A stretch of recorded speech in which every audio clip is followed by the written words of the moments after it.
Hello बच्चों, तैयार हो जाइए फिर से ऑनलाइन हिंदी मीडियम फिजिक्स के लिए। कुछ बच्चे तो जुड़ गए हो। चलिए,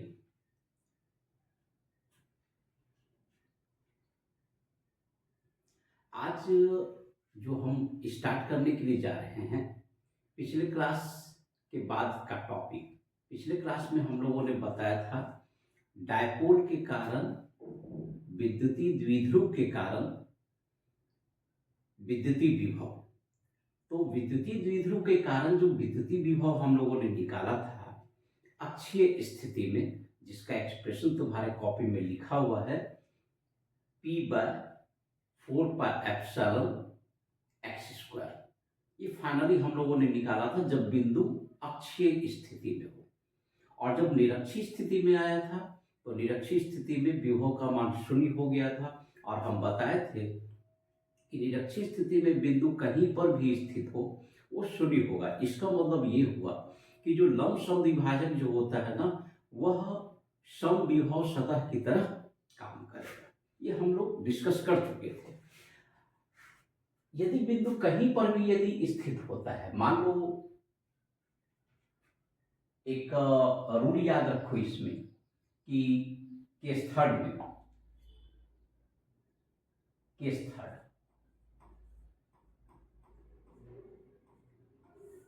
यदि बिंदु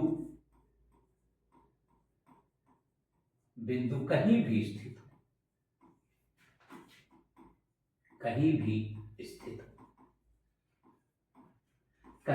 स्थित हो का मतलब क्या होता है ना, कि यदि हमें ये द्विध्रुव दिया गया है और क्योंकि द्विध्रुव बहुत छोटा होता है तो इस द्विध्रुव में यहां पर -q आवेश दिया गया और यहां पर +q आवेश दिया गया और ये मध्य बिंदु है।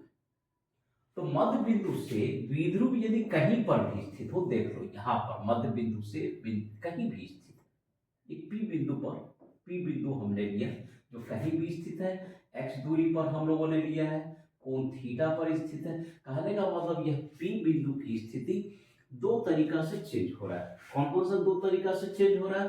एक तो थीटा चेंज होगा, दूसरा क्या होगा? एक्स चेंज होगा। तो यहाँ पर P बिंदु हर तरीका से वेरिएबल है। एक्स अगर इस डायरेक्शन में चेंज हो रहा है, थीटा एंगुलर पोजीशन उसका चेंज कर रहा है। तो मध्य बिंदु O से x दूरी पर यदि P बिंदु हो, यहाँ द्विध्रुव की लंबाई हम लोग 2a अगर ले लें, तो इस स्थिति में जो विभव होता है ना Vp equal to P cos theta by 4πε(x²). इस डाटा को याद रखना है जब बिंदु कहीं भी स्थित हो। इस डाटा को याद रखने से तुमको फायदा क्या होगा ना, कि यहीं पर से यदि हम लोग चलेंगे अक्षीय स्थिति के लिए, तो तुम देखो अक्षीय स्थिति में अगर हम लोग देखें अक्षीय स्थिति में तो क्या हो जाता है, थीटा इक्वल टू 0 डिग्री लेंगे वहां पर, और जैसे ही थीटा 0 पुट करोगे ना तो विभव Vp बराबर हो जाएगा कितना? P/4πε(x²).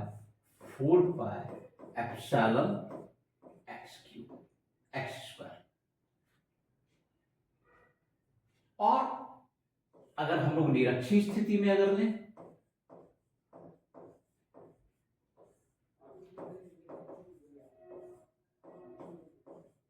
तो निरक्षीय स्थिति में कितना हो जाता है? निरक्षीय स्थिति में तुमको पता है कि थीटा इक्वल टू हम लोग 90 डिग्री लेते हैं, और जैसे ही cos 90 पुट करोगे Vp इक्वल टू कितना हो जाना है? इस तरीका से ये एक इंपॉर्टेंट फॉर्मूला है कि जहां से हम लोग अक्षीय स्थिति और निरक्षीय स्थिति दोनों पर पहुंच सकते हैं। इसलिए कुछ चीज फिजिक्स को आसान बनाने के लिए ध्यान रखना पड़ेगा। जैसे ये बिंदु कहीं भी स्थित हो, तो कहीं भी स्थित होने में ये जनरल फॉर्मूला आ जाता है विभव का, जो हम लोग फाइंड करते हैं। तो यहाँ पर विद्युतीय विभव का एक पार्ट खत्म होता है। अब हमको यहाँ पर ये जानना है कि एक टर्म जो फिजिक्स में आता है, विद्युतीय स्थितिज ऊर्जा क्या होता है। तो अगर हम लोग विद्युतीय स्थितिज ऊर्जा के बारे में अगर सोचें,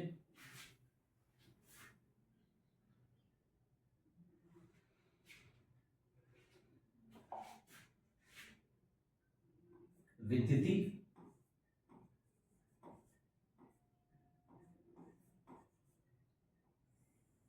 स्थितिज ऊर्जा,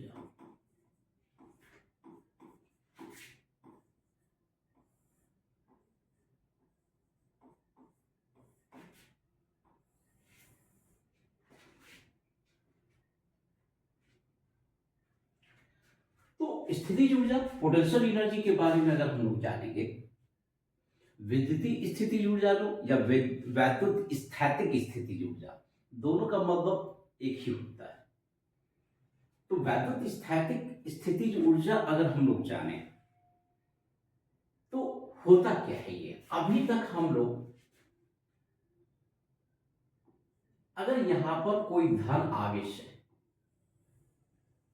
प्लस, तो बहुत दिनों से ये बातचीत हम लोगों के बीच में होता चला जा रहा है कि इस प्लस क्यू आवेश का जो विद्युतीय क्षेत्र होगा वो कहां तक होगा, इंफिनिटी तक होगा। एकदम समझो, क्योंकि पिछला जो हम लोगों ने कंसेप्ट दिया है ना, उसका पूरा यूज करेंगे अब फिजिक्स में। और पिछला जो कंसेप्ट हम लोग पढ़ा रहे हैं उसको ध्यान भी रखते जाना है। पढ़ाई में किसी भी तरीका से हम बता रहे हैं कि तुमको केयरलेसनेस नहीं दिखाना है। जितनी बात तुम पढ़ रहे हो, घर पर बैठ के क्लास कर रहे हो, उसको पूरा करते चले जाओ जितनी बात पढ़ा रहे हैं। कारण कि हमने तुम्हारे साथ ये गारंटी लिया है पूरी सिलेबस कंप्लीट करने का। हम बोल चुके हैं तो मैं करूंगा पूरा सिलेबस कंप्लीट धीरे धीरे करके। अभी हम लोगों के पास पूरा समय है सिलेबस में पढ़ाने के लिए। और तुम देख रहे हो कई चैप्टर्स खत्म हो चुके हैं एनसीईआरटी के। विद्युतीय स्थितिज ऊर्जा अगर हम लोग जाने तो क्या होगा। दिया गया आवेश प्लस क्यू है, इसका विद्युतीय क्षेत्र अनंत तक होगा। और विद्युतीय क्षेत्र अगर अनंत तक होता है तो P पर हम लोग, ये अगर P बिंदु है तो यहां पर हम लोग विभव Vp निकालते थे। और विभव Vp निकालने के लिए क्या करते थे, तरीका बताया था हमने कि +1 कूलम आवेश को अनंत से P तक ट्रांसफर करते थे। और ट्रांसफर करने में जो कार्य किया जाता था उसे ही हम लोग विद्युतीय विभव करते थे, जिसको V से इंडिकेट करते थे। लेकिन विद्युतीय स्थितिज ऊर्जा में क्या है ना कि हम लोग +1 कूलम आवेश को ट्रांसफर नहीं करके किसी भी आवेश को ट्रांसफर करें। प्लस क्यू को छोड़ के किसी भी आवेश को अगर ट्रांसफर करते हैं, अगर प्लस क्यू को छोड़ के किसी भी आवेश को ट्रांसफर करके यहाँ पर क्यू आवेश को अगर हम लोग ले आए तो लाने में जो किया गया कार्य होगा वह इस दोनों आवेशों के तंत्रों की स्थितिज ऊर्जा कहलाएगी। सीधा +1 कूलम जो विद्युतीय विभव में जो तुम्हारा परिभाषा है कि एकांक धनावेश को विस्थापित करने में कार्य। एकांक धनावेश, एकांक शब्द को हटाकर किसी भी आवेश को अनंत से दिए गए धनावेश के विद्युतीय क्षेत्र में किसी भी आवेश को विस्थापित करने में जो कार्य होगा वह इस दोनों आवेशों के तंत्रों की स्थितिज ऊर्जा कहलाएगी। तो सीधा है कि अगर हमने एकांक धनावेश को अगर विस्थापित किया है तो यहाँ पर किया गया कार्य कितना होता था, विभव V या P तक लाए थे तो Vp एकांक धनावेश को लाने में कार्य। तो Q आवेश को लाने में कितना कार्य होगा, सीधा Q Vp। यही हमारा हो जाएगा वैद्युत स्थैतिक ऊर्जा, वैद्युत स्थैतिक स्थितिज ऊर्जा।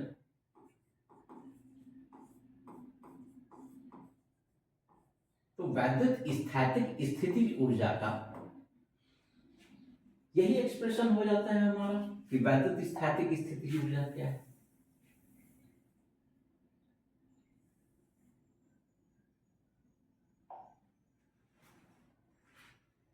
क्लियर है कि वैद्युत स्थैतिक स्थिति ऊर्जा जो हम लोग निकालेंगे, एकांक धनावेश को इंफिनिटी से पी तक लाने में कार्य होता था Vp, इसलिए Q आवेश को लाने में कितना कार्य होगा, Q Vp होगा।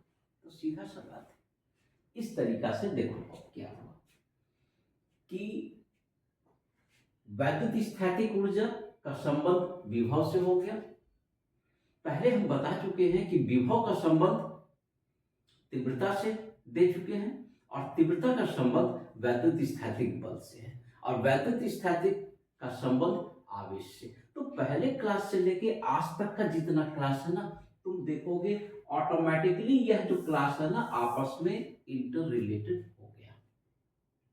मतलब किसी भी फिजिक्स के टर्म का जो अस्तित्व है वो स्वतंत्र अस्तित्व नहीं होता है। बस इसी बात को क्लियर करना है, इसीलिए तुमको बार बार सिलेबस का रिवीजन करना पड़ेगा। इसीलिए बार बार सिलेबस का रिवीजन करना पड़ेगा। जो बात तुम पढ़ रहे हो उसको रिवाइज करो।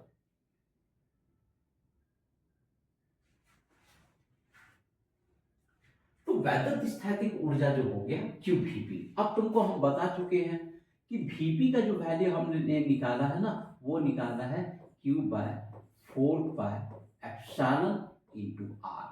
तो उसमें Q से मल्टीप्लाई कर दो, ये हो गया हमारा वैद्युत स्थैतिक स्थिति ऊर्जा।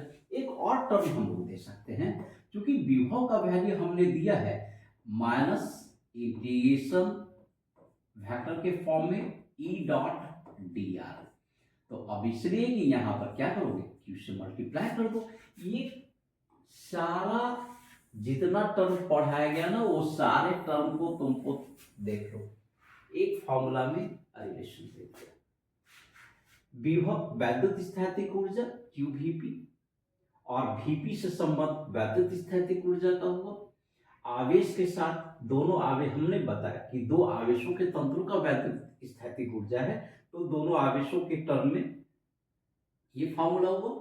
क्योंकि विभव का संबंध तीव्रता से होता है तो तीव्रता का हो गया। और पहले हम तुमको बता चुके हैं कि तीव्रता और बल में जो संबंध होता है ना वो F इक्वल टू कितना, QE। ये भी फॉर्मूला हम लोग यहाँ पर दे चुके हैं। तो तुम अगर देखोगे तो सारा फॉर्मूला एक दूसरे से रिलेटेड है। और Q इक्वल टू हमने क्या पढ़ाया है, that equal to an quantization theory. यही सब तो हमारा बेसिक थ्योरी है, सीधा है बेसिक थ्योरी। इस तरीका से हम लोग फाइंड कर लेते हैं। बेसिक थ्योरी का यूज करके पूरा from starting to this point, जहां से हम लोग स्टार्ट हुए हैं वहां से लेके यहां तक का टोटल टर्म आपस में एक दूसरे से जुड़ चुका है।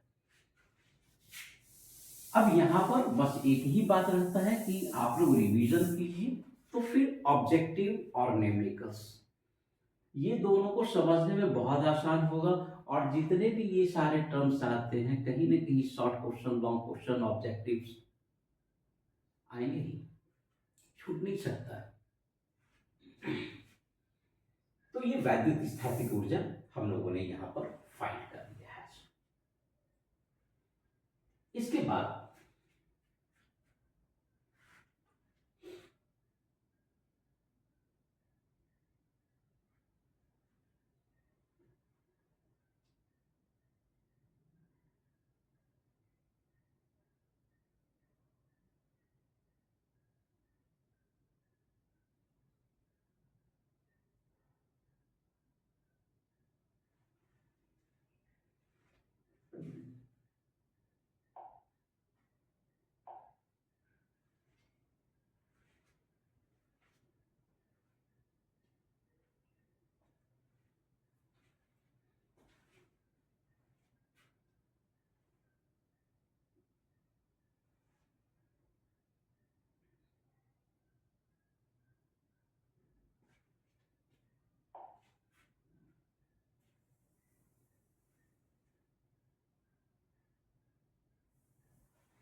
अब जो टर्म हम शुरू करने के लिए जा रहे हैं वो है इलेक्ट्रिक फ्लक्स, विद्युतीय फ्लक्स।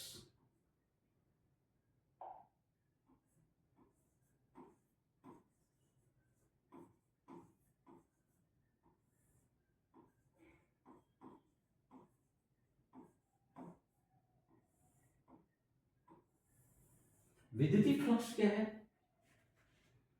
तुमको अगर याद होगा तो हम लोग पिछले कुछ क्लास पहले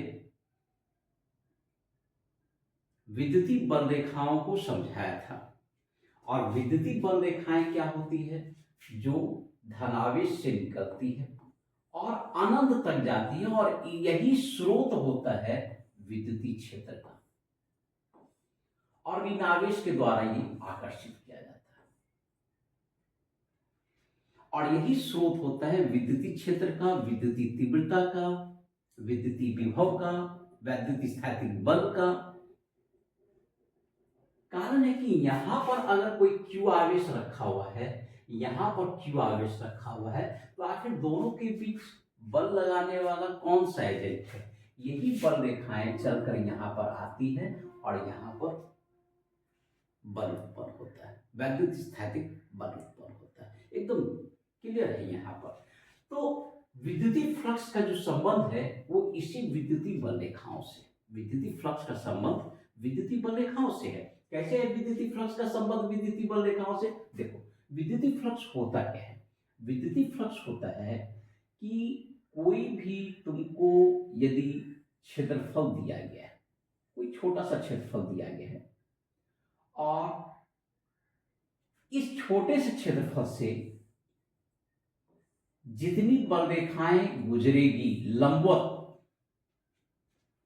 क्षेत्रफल के सतह के लंबवत जितनी बल रेखाएं गुजरेगी, उन्हें हम लोग विद्युतीय फ्लक्स फाई ई, यहां पर केवल फाई से भी इंडिकेट कर सकते हो तुम। ई देने का मतलब ये हुआ कि ये विद्युतीय फ्लक्स हुआ, क्योंकि आगे के चैप्टर में तुमको चुंबकीय फ्लक्स भी मिलेगा, तो फिर दोनों को डिफरेंस रखने के लिए यहाँ पर फाई सिंबल दिया जाता है। तुम अभी चूंकि विद्युतीय फ्लक्स ही यूज करोगे तो तुम फाई से भी चल सकते हो। तो यहाँ पर क्या है कि फ्लक्स, फ्लक्स क्या हुआ? किसी भी दिया गया क्षेत्रफल है, ये हमको क्षेत्रफल दिया गया, और इस क्षेत्रफल से लंबवत दिशा में जितनी विद्युतीय बल रेखाएं गुजरेंगी उसे ही हम लोग विद्युतीय फ्लक्स कहते हैं। गणना कैसे करते हैं हम लोग? तो देखो, यही क्षेत्रफल अगर है और यहां पर यदि कोई Q आवेश दे दिया गया है, हमने सपोज किया कि Q आवेश दिया है, तो ऑब्वियसली है कि इस Q आवेश के कारण इस सतह पर विद्युतीय तीव्रता जो लगना है ना, वो इस दिशा में, जबकि सतह का क्षेत्रफल सदिश, यदि सतह का क्षेत्रफल हम लोगों ने सपोज कर लिया कि A है, या बहुत छोटा क्षेत्रफल लोगे तो ds है, तो क्षेत्रफल सदिश हमेशा जान लो किस दिशा में लगता है? लंबवत दिशा में, जिस दिशा में अभिलंब होगा, और इसी अभिलंब के दिशा में तुम क्षेत्रफल सदिश इंडिकेट करो A वेक्टर से या ds वेक्टर से तुम इंडिकेट कर सकते हो। और विद्युतीय तीव्रता और क्षेत्रफल सदिश के बीच की दिशा यदि थीटा होता है, तो विद्युतीय फ्लक्स की जो गणना होती है ना, विद्युतीय तीव्रता और क्षेत्रफल सदिश के बिंदु गुणनफल द्वारा गणना किया जाता है। तो इसको हम लोग लिख सकते हैं, बिंदु गुणनफल को अगर तोड़ेंगे तो ई ए इंटू कितना? cos theta. ऑब्वियसली है, विद्युतीय फ्लक्स चूंकि बिंदु गुणनफल से जुड़ चुका है तो ये अदिश राशि हो। या फिर तुम सिंबल अगर ds अगर लिए हो तो इस, अगर बहुत छोटा क्षेत्रफल है तो फिर तुम ds सिंबल लेके चलो, ई ds दैट इक्वल टू क्या हो जाएगा? ई ds इनटू cos थीटा। अगर बहुत छोटा क्षेत्रफल तो ds लेके चलो, अदरवाइज फिर a लेके चलो। ये तो सिंबल का काम है। कंसेप्ट यही है कि किसी भी सतह पर जो विद्युतीय तीव्रता है और सतह का क्षेत्रफल सदिश, इसका बिंदु गुणनफल ही विद्युतीय फ्लक्स कहलाएगा। यही है विद्युतीय फ्लक्स। अब इस विद्युतीय फ्लक्स का जो हम लोग उपयोग करेंगे गॉस के प्रमेय में करेंगे। जो अगला टॉपिक होगा वो गॉस के प्रमेय में करेंगे। तो इतने दूर तक का सिलेबस रिवीजन कर लो और अगला जो क्लास हम लोगों का होगा, जितना कंसेप्ट हम लोगों ने पढ़ा लिया है उस पर बेस्ड न्यूमेरिकल्स और ऑब्जेक्टिव का काम करेंगे। ठीक है, तो न्यूमेरिकल्स और ऑब्जेक्टिव समझने के लिए जरूरी है कि जितना अब तक हम पढ़ा चुके हैं उस पर तुम लोग अच्छी तरीका से काम कर लो और रिवीजन कर लो, पूरा समय देकर कर लो। कारण कि अब यहाँ पर के कंसेप्ट के बाद जितने भी फॉर्मूलाज ये कंसेप्ट फिजिक्स में आए हैं वो सभी का उपयोग करके ही जो है हम लोग न्यूमेरिकल्स या ऑब्जेक्टिव सॉल्व करेंगे।